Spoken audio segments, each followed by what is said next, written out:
Corona ಕಮ್ಮಿ ಆಗ್ತಾ ಇರುವ ಬೆನ್ನಲ್ಲೇ ಹಂತ ಹಂತವಾಗಿ ಶಾಲಾ ಕಾಲೇಜುಗಳು ಆರಂಭವಾಗ್ತಿವೆ. ಶಿಫ್ಟ್ ವೈಸ್ ನಡೀತಾ ಇರುವ ಎಸ್ಎಸ್ಎಲ್ಸಿ ಫುಲ್ ಟೈಮ್ ಆರಂಭವಾಗಲ್ವಾ? ಪರೀಕ್ಷೆ ಕತೆ ಏನು ಅನ್ನುವ ಪ್ರಶ್ನೆ ಪೋಷಕರನ್ನ ಕಾಡ್ತಾ ಇತ್ತು. ಈಗ ಪರೀಕ್ಷಾ ದಿನಾಂಕ ನಿಗದಿಯಾಗಿದೆ. 9 ಮತ್ತು 11ನೇ ತರಗತಿ ಮಕ್ಕಳಿಗೂ ಶಾಲೆ ಶುರುವಾಗಲಿದೆ. ಆದರೆ ಮಕ್ಕಳಿಗೆ ಹಾಜರಾತಿ ಕಡ್ಡಾಯವಲ್ಲ.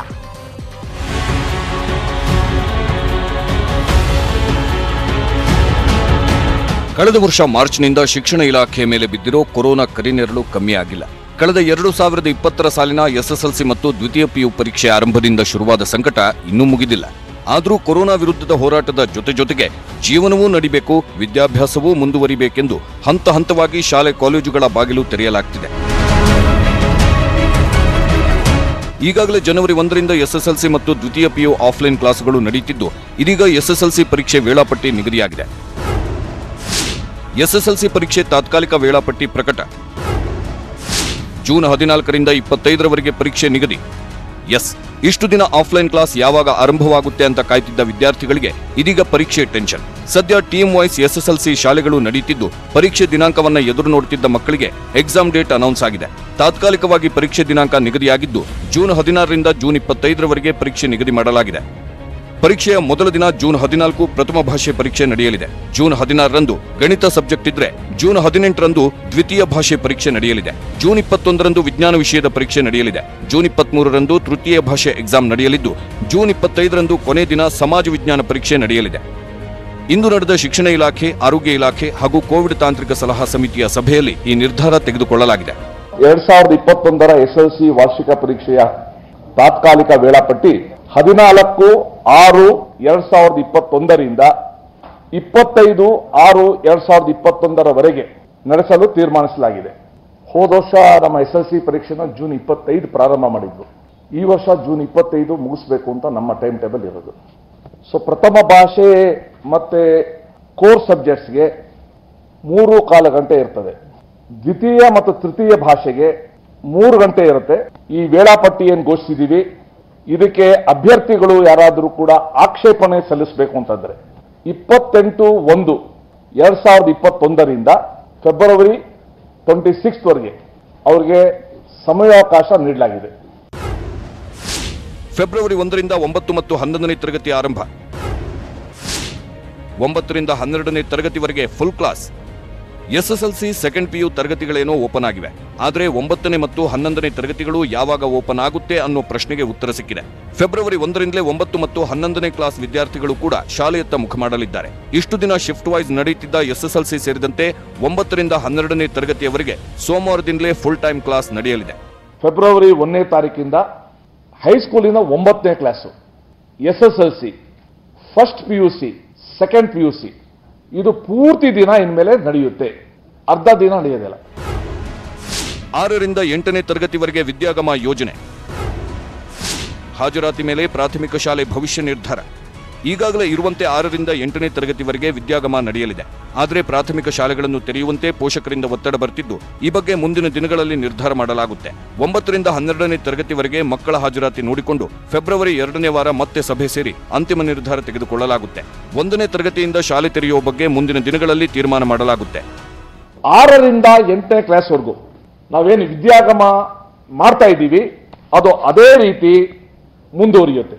9, 10, 11, 12 ಹಾಜರಾತಿ, ಅಲ್ಲಿನ ವಾತಾವರಣ ಎಲ್ಲ ನೋಡಿಕೊಂಡು ಫೆಬ್ರವರಿ 2ನೇ ವಾರ ಮತ್ತೆ ನಾವು ಸೇರೋದು.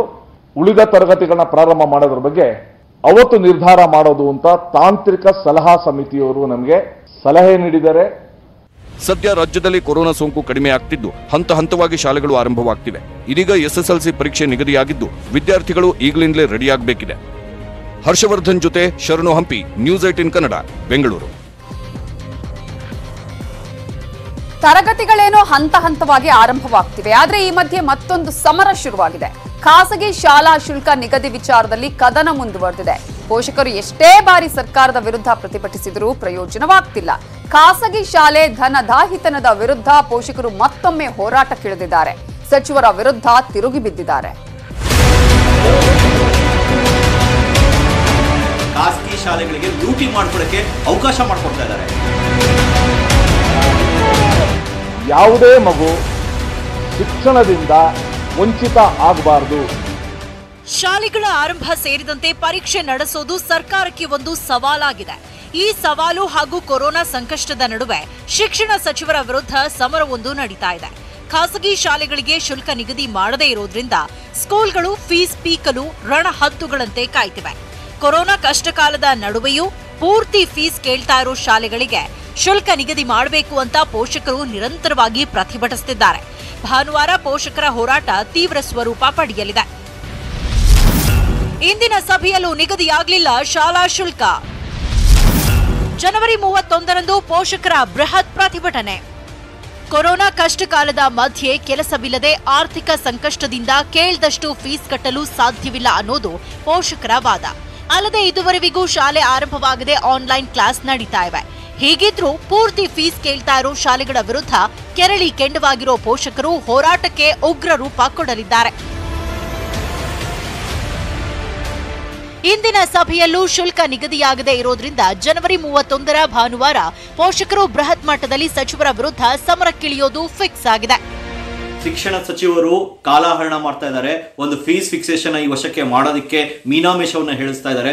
ಇದರಿಂದ ಅವರು ಇಂಡೈರೆಕ್ಟ್ ಆಗಿ ಮತ್ತು ಡೈರೆಕ್ಟ್ ಆಗಿ ಖಾಸಗಿ ಶಾಲೆಗಳಿಗೆ ಲೂಟಿ ಮಾಡ್ಕೊಡಕ್ಕೆ ಅವಕಾಶ ಮಾಡಿಕೊಡ್ತಾ ಇದ್ದಾರೆ.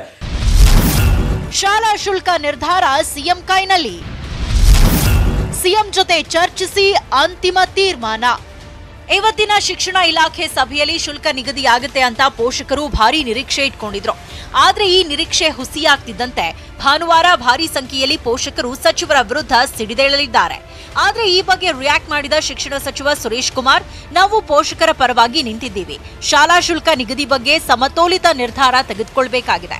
ಹೀಗಾಗಿ ಸಿಎಂ ಜೊತೆ ಚರ್ಚಿಸಿ ಫೀಸ್ ಫಿಕ್ಸ್ ಮಾಡೋ ಬಗ್ಗೆ ಅಂತಿಮ ನಿರ್ಧಾರ ತೆಗೆದುಕೊಳ್ತೀವಿ ಅಂದ್ರು. ಈ ಮೂಲಕ ಶುಲ್ಕ ನಿಗದಿ ಚೆಂಡು ಸಿಎಂ ಅಂಗಳಕ್ಕೆ ಶಿಫ್ಟ್ ಆಗಿದೆ. ಈ ವರ್ಷ ಶಾಲೆಗಳು ಪ್ರಾರಂಭ ಆದಾಗ್ಲಿಂದನೂ ಕೂಡ ನಾವು ಪೋಷಕರ ಜೊತೆ ನಿಂತಿದ್ದೀವಿ. ಈಗಲೂ ಕೂಡ ನನಗೆ ಪೋಷಕರದು ಸಂಪೂರ್ಣ ಅವರ ಪರಿಸ್ಥಿತಿದು ಅರಿವಿದೆ.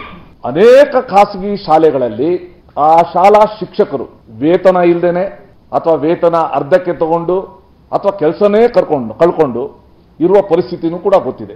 ಪೋಷಕರ ಹಿತವನ್ನ ಸಂಪೂರ್ಣವಾಗಿ ರಕ್ಷಿಸಿ ಈ ಖಾಸಗಿ ಶಾಲಾ ಶಿಕ್ಷಕರಿಗೆ ಜೀವನ ನಿರ್ವಹಣೆಗೆ ನಾವು ಕೊಡಬೇಕು. ಅದನ್ನು ಕೂಡ ನಾವು ಒಂದು ಸಮತೋಲನವಾಗಿ ಒಂದು ತೀರ್ಮಾನ ತಗೊಳ್ಳೋಕೆ ಪ್ರಯತ್ನ ಪಡ್ತೀವಿ. ಅದಕ್ಕೋಸ್ಕರ ಮುಖ್ಯಮಂತ್ರಿಗಳ ಜೊತೆ ಚರ್ಚೆ ಮಾಡ್ತೀವಿ. ಶುಲ್ಕ ಕಟ್ಟದ ಕಾರಣ ಆನ್ಲೈನ್ ಕ್ಲಾಸ್ ಬಂದ್. ಸ್ಕೂಲ್ ಆವರಣದಲ್ಲಿ ಪೋಷಕರ ಪ್ರತಿಭಟನೆ. ಶುಲ್ಕ ನಿಗದಿ ಸಮರ ತಾರಕಕ್ಕೇರಿರೋ ವೇಳೆಯೇ ರಾಜಾಜಿನಗರದ ಪ್ರತಿಷ್ಠಿತ ವಿದ್ಯಾಸಂಸ್ಥೆಯೊಂದು ಫೀಸ್ ಕಟ್ಟಿಲ್ಲವೆಂದು ಕೆಲ ಮಕ್ಕಳ ಆನ್ಲೈನ್ ಕ್ಲಾಸ್ ಐಡಿ ಬಂದ್ ಮಾಡಿದೆಯಂತೆ. ಇದಕ್ಕೆ ಕೆರಳಿದ ಪೋಷಕರು ಶಾಲೆಗೆ ನುಗ್ಗಿ ಆಕ್ರೋಶ ಹೊರಹಾಕಿದ್ರು. ಮಕ್ಕಳಿಗೆ ತೊಂದರೆ ಆಗಬಾರದು ಅಂತ ಸರ್ಕಾರ ಹೇಳಿದ್ರು. ಶಾಲಾ ಆಡಳಿತ ಮಂಡಳಿ ವಿರುದ್ಧ ಕೆರಳಿದ್ರು. ಶರಣು ಹಂಪಿ, ನ್ಯೂಸ್ 18 ಕನ್ನಡ, ಬೆಂಗಳೂರು. ಬೆಳಗಾವಿ ವಿಚಾರದಲ್ಲಿ ಮಹಾರಾಷ್ಟ್ರ ಸಿಎಂ ಉದ್ಧವ್ ಠಾಕ್ರೆ ಕಿರಿಕ್ ಮೇಲೆ ಕಿರಿಕ್ ಮಾಡ್ತಿದ್ದಾರೆ.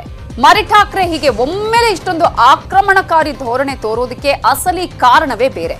ಅದು ಮಹಾನಗರ ಪಾಲಿಕೆಯ ಗದ್ದುಗೆ. ಇನ್ನೊಂದೆಡೆ ಠಾಕ್ರೆ ವಿರುದ್ಧ ಕರುನಾಡ ನಾಯಕರು ತಿರುಗಿ ಬಿದ್ದಿದ್ದಾರೆ.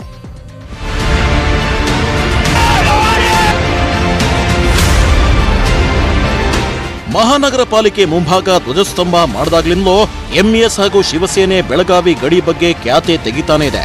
ನಿನ್ನೆ ಮುಂಬೈನಲ್ಲಿ ರಿಲೀಸ್ ಆಗಿರೋ ಸೀಮಾವಾದ ಸಂಘರ್ಷ ಪುಸ್ತಕ ಉರಿಯೋ ಬೆಂಕಿಗೆ ತುಪ್ಪ ಸುರಿತಿದೆ. ಇದೆಲ್ಲದರ ಹಿಂದೆ ಇರೋದು ಶಿವಸೇನೆಯ ಅಧಿಕಾರ ದಾಹ. ಕನ್ನಡದ ಭೂಮಿಯಲ್ಲಿ ಶಿವಸೇನೆ ಪಕ್ಷವನ್ನ ನೆಲೆಯೂರಿಸುವ ಪ್ರಯತ್ನ. ಗಡಿಯ ಹೆಸರು ಚುನಾವಣೆಯೇ ಟಾರ್ಗೆಟ್. ಬೆಳಗಾವಿ ಪಾಲಿಕೆ ಮೇಲೆ ಮರಿ ಠಾಕ್ರೆ ಕಣ್ಣು. ಶಿವ ಸಮಿತಿ ಹೆಸರಲ್ಲಿ ಶಿವಸೇನೆ ಎಂಇಎಸ್ ಸ್ಪರ್ಧೆ. ಹೌದು, ಗಡಿ ಬಗ್ಗೆ ಶಿವಸೇನೆಯ ಆಕ್ರಮಣಕಾರಿ ಧೋರಣೆ ಹಿಂದೆ ಇರೋದು ಬೆಳಗಾವಿಯಲ್ಲಿ ಪಕ್ಷವನ್ನ ಗಟ್ಟಿ ಮಾಡೋ ಮಾಸ್ಟರ್ ಪ್ಲಾನ್. ಕೆಲವೇ ದಿನಗಳಲ್ಲಿ ಬೆಳಗಾವಿ ಮಹಾನಗರ ಪಾಲಿಕೆ ಚುನಾವಣೆ ಘೋಷಣೆ ಆಗಲಿದೆ. ಈ ಚುನಾವಣೆಯಲ್ಲಿ ಎಂಇಎಸ್ ಶಿವಸೇನೆ ಜಂಟಿಯಾಗಿ ಸ್ಪರ್ಧೆಗೆ ನಿರ್ಧಾರ ಮಾಡಿದೆ. ಶಿವ ಸಮಿತಿ ಮೂಲಕ ಚುನಾವಣೆಯಲ್ಲಿ ಸ್ಪರ್ಧೆ ಮಾಡಲಿವೆ. 58 ವಾರ್ಡ್ಗಳಲ್ಲಿ ಶಿವ ಸಮಿತಿ ಮೂಲಕ ಅಭ್ಯರ್ಥಿಗಳನ್ನ ಕಣಕ್ಕಿಳಿಸಿ ಪಕ್ಷ ಗಟ್ಟಿ ಮಾಡಲು ಉದ್ಧವ್ ಠಾಕ್ರೆ ಪ್ರಯತ್ನ ಮಾಡುತ್ತಿದ್ದಾರೆ. ಶಿವಸೇನೆಯ ಈ ರಾಜಕೀಯ ಕಾರಣಕ್ಕೇನೆ ಬೆಳಗಾವಿ ವಿವಾದವನ್ನ ಜೀವಂತವಾಗಿರಿಸಿದೆ. ಶಿವಸೇನೆಯ ಷಡ್ಯಂತ್ರಕ್ಕೆ ಬೆಳಗಾವಿ ಪ್ರಕ್ಷುಬ್ಧಗಳಾಗ್ತಾನೆ ಇದೆ.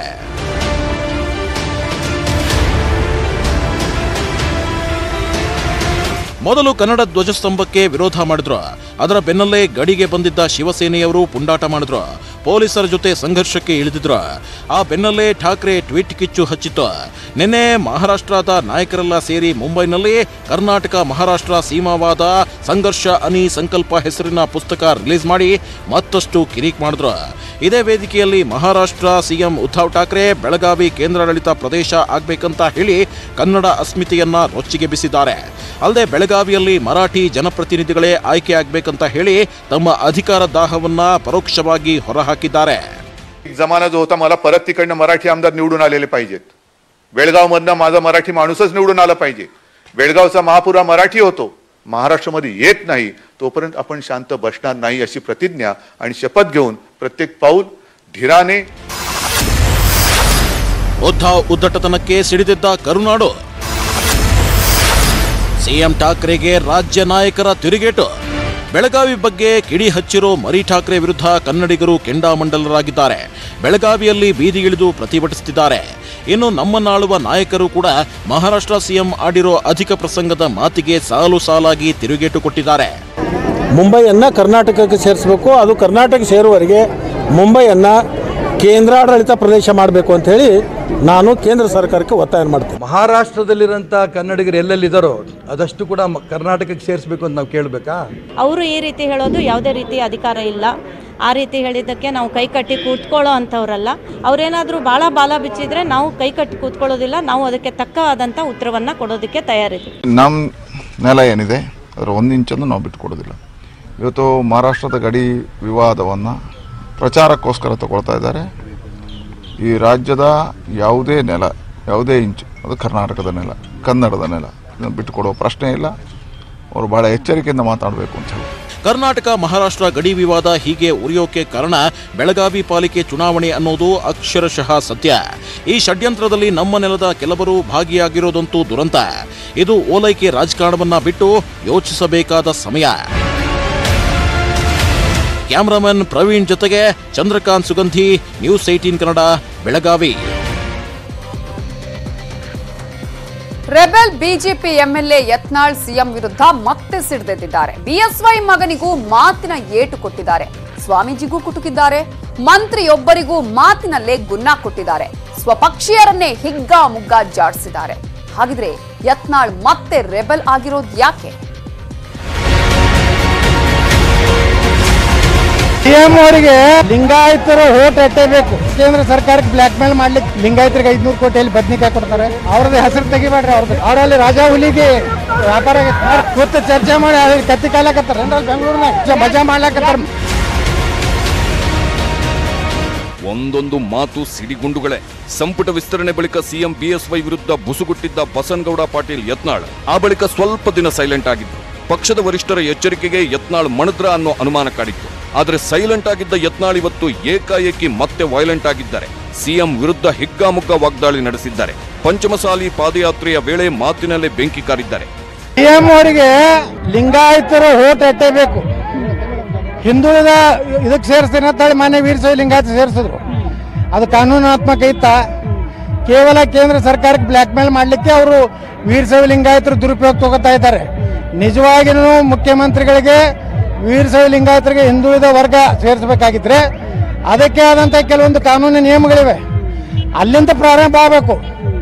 ಸುಮ್ಮನೆ ನಾಳೆ ನಾನು ಮುಖ್ಯಮಂತ್ರಿ ತೆಗಿತಾರನ ಇವತ್ತು ಕ್ಯಾಬಿನೆಟ್ ಕರೆದು ವೀರಶೈವ ಲಿಂಗಾಯತರಿಗೆ ನಾನು ಹಿಂದುಳಿದು ಕೊಡ್ತೀನಿ ಅನ್ನೋಂಥದ್ದು ಕೇವಲ ಕಣ್ಣೀರು ಒರೆಸುವಂಥ ತಂತ್ರ. ವೀರಶೈವನ ಅಭಿವೃದ್ಧಿ ಪ್ರಾಧಿಕಾರ ಮಾಡ್ಯಾರ 500 ಕೋಟಿ. ವಿಷ ಕುಡಿಲಿಕ್ಕೆ ರೊಕ್ಕಿಲ್ಲ ನಮ್ಮ MLAಗಳು ಹೇಳ್ತಾರೆ. ಸರ್ಕಾರಿ ನೌಕರದಾರ ಸಂಬಳ ಮಾಡ್ಲಿಕ್ಕೆ ರೊಕ್ಕಿಲ್ಲತ್ತಾರೆ. ಲಿಂಗಾಯತರಿಗೆ 500 ಕೋಟಿಯಲ್ಲಿ ಬದ್ನಿಕಾಯಿ ಕೊಡ್ತಾರೆ. ಎಲ್ಲ ಪ್ರಾಧಿಕಾರಗಳು ಕೇವಲ ತಮ್ಮ ಮುಂದಿನ ಮಗನ ಭವಿಷ್ಯಕ್ಕಾಗಿ. ಸಿಎಂ ಬಿಎಸ್ವೈ ಹಾಗೂ ಸಿಎಂ ಪುತ್ರ ವಿಜಯೇಂದ್ರಗೆ ಹೀಗೆ ಚಾಟಿ ಬೀಸಿರೋ ಯತ್ನಾಳ್ ಹರಿಹರದ ವಚನಾನಂದ ಶ್ರೀಗಳಿಗೂ ಮಾತಿನಲ್ಲೇ ಚಾಟಿ ಬೀಸಿದ್ರು. ಸ್ವಾಮೀಜಿ ರಾಜಾಹುಲಿಗೆ ಸೇಲಾಗಿದ್ದಾರೆ ಅಂತ ವ್ಯಂಗ್ಯವಾಡಿದ್ರು. ಅವ್ರದ್ದು ಹೆಸರು ತೆಗಿಬೇಡ್ರಿ. ಅವರಲ್ಲಿ ರಾಜಾ ಹುಲಿಗೆ ವ್ಯಾಪಾರ. ಯತ್ನಾಳ್ಗೆ ಟಾರ್ಗೆಟ್ ಆಗಿರೋ ಮತ್ತೊಬ್ಬ ಮಂತ್ರಿ ಮುರುಗೇಶ್ ನಿರಾಣಿ. ಪಂಚಮಸಾಲಿ ಮೀಸಲಾತಿ ವಿಚಾರದಲ್ಲಿ ಕುಳಿತು ಚರ್ಚೆ ಮಾಡೋಣ ಎಂದಿದ್ದ ನಿರಾಣಿಗೆ ಮಾತಿನಲ್ಲೇ ಬಾಣ ಬಿಟ್ಟಿದ್ದಾರೆ ಯತ್ನಾಳ್. ಬೆಂಗಳೂರಲ್ಲಿ ಕೂತು ನಿರಾಣಿ ಕತ್ತೆ ಕಾಯ್ತಿದ್ದಾರೆ, ಮಜಾ ಮಾಡ್ತಿದ್ದಾರಾ ಅಂತ ಆಕ್ರೋಶ ವ್ಯಕ್ತಪಡಿಸಿದ್ದಾರೆ. ಕೂತು ಚರ್ಚೆ ಮಾಡಿ ಕತ್ತಿ ಕಾಲಕತ್ತಾರ ಬೆಂಗಳೂರಿನಾಗ ಮಜಾ ಮಾಡ್ಲಾಕತ್ತಾರ. ಬಿಜೆಪಿ ಸರ್ಕಾರದೊಳಗೆ ಅದೇನ್ ನಡೀತಿದೆಯೋ ಗೊತ್ತಿಲ್ಲ. ಒಂದಷ್ಟು ದಿನ ಸುಮ್ಮನಿದ್ದ ಯತ್ನಾಳ್ ಮತ್ತೆ ಗುಡುಗೋಕೆ ಆರಂಭಿಸಿದ್ದಾರೆ. ಇದು ಇನ್ಯಾವ ಹಂತಕ್ಕೆ ಹೋಗುತ್ತೋ ದೇವರೇ ಬಲ್ಲ. Bureau report, news 18 Kannada. ದೆಹಲಿಯಲ್ಲಿ ಏನಾಗ್ತಾ ಇದೆ ಅನ್ನೋದನ್ನ ನೋಡೋಣ ಬ್ರೇಕ್ ಆದ್ಮೇಲೆ. ಟ್ರ್ಯಾಕ್ಟರ್ ಪರೇಡ್ ವೇಳೆ ದೆಹಲಿ ರಣರಂಗವಾಗಿತ್ತು. ಇವತ್ತು ದೆಹಲಿಯ ಗಡಿಗಳು ಪ್ರಕ್ಷುಬ್ಧಗೊಂಡಿವೆ. ರೈತರನ್ನ ಗಡಿಯಿಂದ ಹೊರಹಾಕಲು ಭದ್ರತಾ ಪಡೆಗಳು ಸನ್ನದ್ಧವಾಗಿದೆ. ಗುಂಡು ಹೊಡೆದ್ರೂ ಸ್ಥಳ ಬಿಟ್ಟು ಕದಲಲ್ಲ ಅಂತ ರೈತರು ಪಟ್ಟು ಹಿಡಿದಿದ್ದಾರೆ. ಪರಿಣಾಮ ದೆಹಲಿ ದಂಗಲ್ ಭಾಗ 2 ನಡೆಯುವ ಎಲ್ಲಾ ಸಾಧ್ಯತೆಗಳಿದೆ. ಯಾವುದೇ ಕ್ಷಣದಲ್ಲೂ ದೆಹಲಿಯಲ್ಲಿ ಮತ್ತೊಂದು ದಳ್ಳೂರಿ ನಡೆಯುವ ಭೀತಿ ಕೂಡ ಎದುರಾಗಿದೆ. ನಾಳೆ ಸುಪ್ರೀಂ ಕೋರ್ಟ್ಗೂ ರೈತರು ಅಡಿ ಇಡಲಿದ್ದಾರೆ.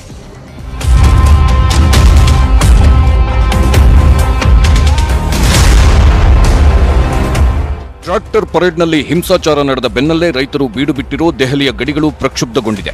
ರಾಷ್ಟ್ರ ರಾಜಧಾನಿ ಈಗ ಬೂದಿ ಮುಚ್ಚಿದ ಕೆಂಡದಂತಿದೆ. ರೈತರು ಪ್ರತಿಭಟನೆ ನಡೆಸುತ್ತಿರುವ ಗಡಿಗಳಲ್ಲಿ ಅನಿಶ್ಚಿತತೆಯ ವಾತಾವರಣ ನಿರ್ಮಾಣ ಆಗುತ್ತಿದೆ.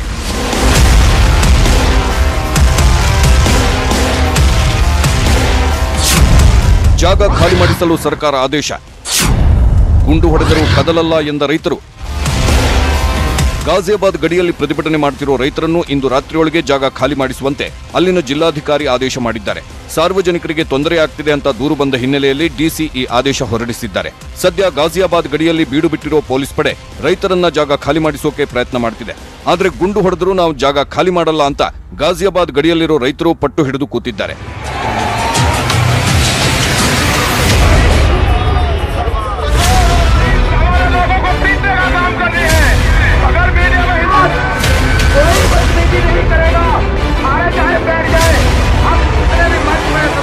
ಇನ್ನೊಂದೆಡೆ ಪ್ರತಿಭಟನೆ ನಡೆಯುತ್ತಿರುವ ಸಿಂಘು ಹಾಗೂ ಟಿಕ್ರಿ ಗಡಿಗಳಲ್ಲಿ ಪ್ರತಿಭಟನೆಯನ್ನ ಕೊನೆಗಾಣಿಸುವ ಪ್ರಯತ್ನ ನಡೆಯುತ್ತಿದೆ.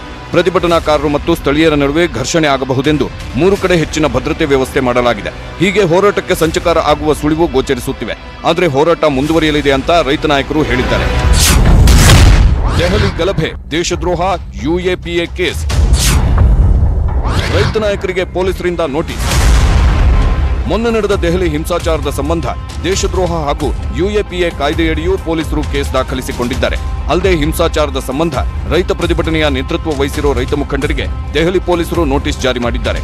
ಪೊಲೀಸರೊಂದಿಗೆ ಮಾಡಿಕೊಂಡಿದ್ದ ಒಪ್ಪಂದ ಬಗ್ಗೆ 3 ದಿನಗಳೊಳಗೆ ಪ್ರತಿಕ್ರಿಯಿಸುವಂತೆ ನೋಟಿಸ್ನಲ್ಲಿ ತಿಳಿಸಿದ್ದಾರೆ. ಹಾಗಿದ್ರೆ ಪೊಲೀಸರು ಹಾಗೂ ರೈತರ ನಡುವೆ ನಡೆದಿದ್ದ ಒಪ್ಪಂದ ಏನು ಅಂತ ನೋಡೋದಾದ್ರೆ 5,000 ಟ್ರ್ಯಾಕ್ಟರ್ಗಳಷ್ಟೇ ಸೇರಬೇಕು ಅನ್ನೋ ಪೊಲೀಸರ ಷರತ್ತಿಗೆ ರೈತರು ಒಪ್ಪಿದ್ದರು. ಇನ್ನು ಮಧ್ಯಾಹ್ನ 12ರಿಂದ 5ರವರೆಗೆ ರ್ಯಾಲಿ ಮಾಡಬೇಕು, ಶಾಂತಿಯುತವಾಗಿ ರ್ಯಾಲಿ ನಡೆಸಬೇಕು ಎಂಬ ಷರತ್ತಿಗೂ ಒಪ್ಪಿದ್ದರು.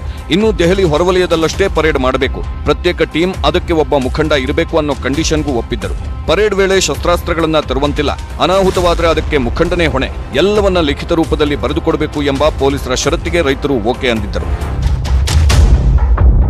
ಹೀಗೆ ರೈತರು ಒಪ್ಪಿಕೊಂಡಿದ್ದ ಎಲ್ಲ ಷರತ್ತುಗಳ ಉಲ್ಲಂಘನೆಯಾಗಿತ್ತು. ಇದೇ ಕಾರಣಕ್ಕೆ ರೈತ ನಾಯಕರ ಮೇಲೆ ಅಸಮಾಧಾನಗೊಂಡಿರೋ ಪೊಲೀಸರು ಹಿಂಸಾಚಾರಕ್ಕೆ ಮುಖಂಡರನ್ನೇ ಹೊಣೆ ಮಾಡಿದ್ದಾರೆ. ಇದೀಗ ರೈತ ನಾಯಕರಿಗೆ ಸಂಕಷ್ಟ ಎದುರಾಗಿದೆ. ಇತ್ತ ಟ್ರಾಕ್ಟರ್ ಪರೇಡ್ ಹಿಂಸಾಚಾರದಲ್ಲಿ ಗಾಯಗೊಂಡಿರೋ ಪೊಲೀಸರು ಆಸ್ಪತ್ರೆಯಲ್ಲಿ ಚಿಕಿತ್ಸೆ ಪಡೆಯುತ್ತಿದ್ದಾರೆ. ಇವತ್ತು ದೆಹಲಿಯ ಸಿವಿಲ್ ಲೈನ್ ಆಸ್ಪತ್ರೆಗೆ ಭೇಟಿ ನೀಡಿದ ಗೃಹ ಸಚಿವ ಅಮಿತ್ ಶಾ ಗಾಯಾಳು ಪೊಲೀಸರ ಆರೋಗ್ಯ ವಿಚಾರಿಸಿದ್ರು. ಇನ್ನೊಂದೆಡೆ ಕಹಿ ಘಟನೆಗೆ ಸಾಕ್ಷಿಯಾಗಿದ್ದ ಕೆಂಪುಕೋಟೆಗೆ ಇಂದು ಸಹ ಸಾರ್ವಜನಿಕರಿಗೆ ಪ್ರವೇಶ ನಿರಾಕರಿಸಲಾಗಿತ್ತು. ಜನವರಿ 30ರವರೆಗೂ ಈ ನಿರ್ಬಂಧ ಮುಂದುವರಿಯಲಿದೆ. ಧರಣೀಶ್ ಬೂಕನಕೆರೆ, ನ್ಯೂಸ್ 18 ಕನ್ನಡ, ನವದೆಹಲಿ. ಕಲಾಪದಲ್ಲಿ ಏನಾಯ್ತು ಅನ್ನೋದನ್ನ ನೋಡೋಣ ಬ್ರೇಕ್ ಆದ್ಮೇಲೆ. ಈ ಅಧಿವೇಶನದಲ್ಲಿ ಕೊರೋನಾ ನಿರ್ವಹಣೆ ಹಾಗೂ ಸರ್ಕಾರದ ಸಾಧನೆಗಳ ಬಗ್ಗೆ ರಾಜ್ಯಪಾಲರಿಂದ ಭಾಷಣ ನಡೆಯಿತು. ಮೇಲ್ಮನೆ ಉಪಸಭಾಪತಿ ಸ್ಥಾನಕ್ಕೆ ಕಾಂಗ್ರೆಸ್ ಬಿಜೆಪಿ ಅಭ್ಯರ್ಥಿಗಳ ನಾಮಪತ್ರ ಸಲ್ಲಿಕೆ.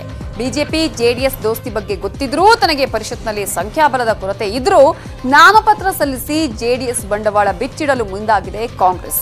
ನಾಳೆ ಗದ್ದಲ ಕೋಲಾಹಲಕ್ಕೆ ಕಾರಣವಾಗಲಿದೆ ಮೇಲ್ಮನೆ ಕಲಾಪ.